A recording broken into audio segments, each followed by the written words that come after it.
कोलकाता में आज एक दिल दहला देने वाली घटना सामने आई है। दो औरतें एक ट्रॉली बैग में एक लाश भरकर उसे ठिकाने लगाने के लिए घूम रही थी, लेकिन उससे पहले ही वो दोनों पुलिस के हत्थे चढ़ गईं।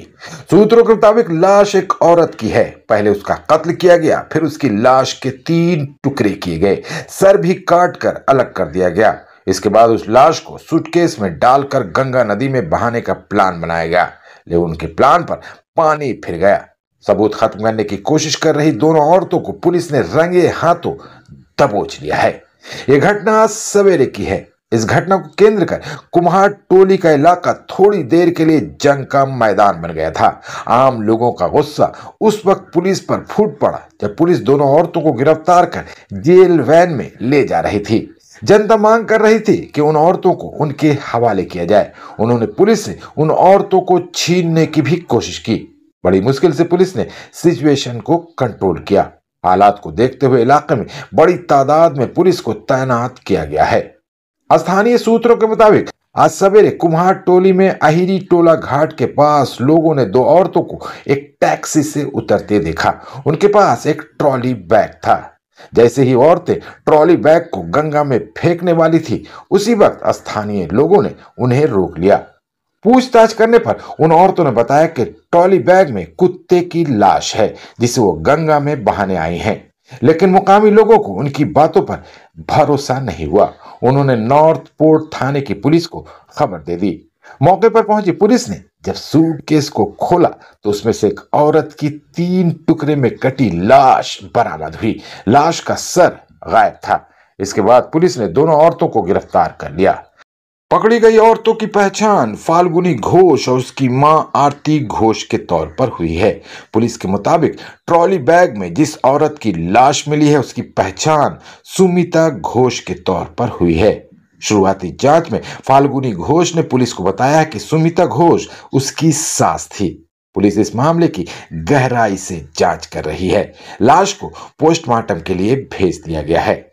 स्थानीय लोगों के मुताबिक औरतों के पास से ट्रेन का एक टिकट मिला है, जिस पर सियालदा हसनाबाद लाइन के काजीपाड़ा स्टेशन का नाम लिखा हुआ है।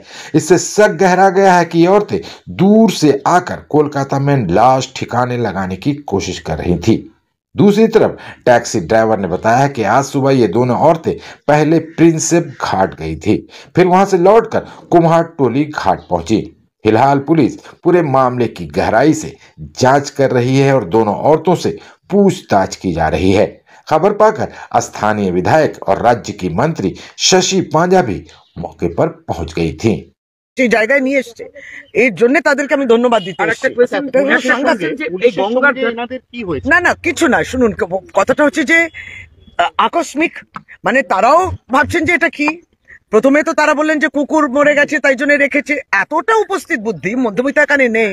ও আমায় বলছিল, দিদি আমি বললাম যে ও যদি কুকুর মরে থাকে তাহলে তো কর্পোরেশনে জানাতে হবে। কতটা উপস্থিত বুদ্ধি।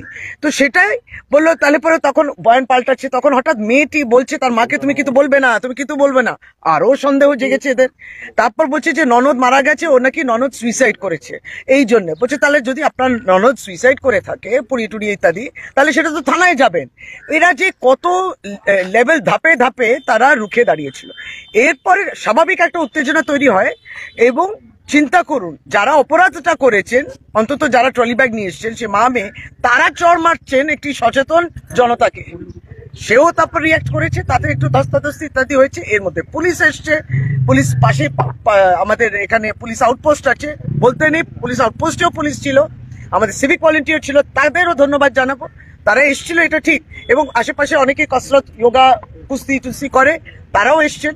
এবার হয়েছে উত্তেজনা তৈরি হয়েছে, কারণ যাতে লোপাট না হয়ে যায় এই জন্য তারা বললো না পুলিশকে দেবো না, আগে দিদিকে ফোন করবো, মানে আমায় ফোন করছিল ইত্যাদি, তাহলে জানাবো যাতে ন্যায্যভাবে প্রক্রিয়াটা চলে। এই হচ্ছে একটা কোয়েশ্চেন, যে এই যে রাস্তা, এখানে একটা জিনিস হচ্ছে যে এটা নটপোর্ট থানার জুরিসডিকশন, প্রচন্ড মাঝে মাঝে ওভার স্পিড বাইক এবং রাত বিরেতে বাইরের লোকজনের দখলে চলে যাওয়া এইসব আছে। এবং এক্ষেত্রে আপনি দেখবেন বডিটা ডিসপ্লেস করতে এই জায়গাটাই বেছে নিয়ে সার্ভাইলেন্সটা কম দিতে। এই থাকুক, আপনি কি পুলিশকে বলবেন?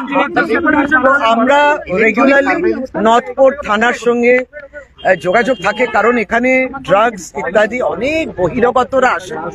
এখন গঙ্গাধারে বসে তারা গল্প করবেন, কম বয়সী বেশি বয়সী সব রকমই আছে।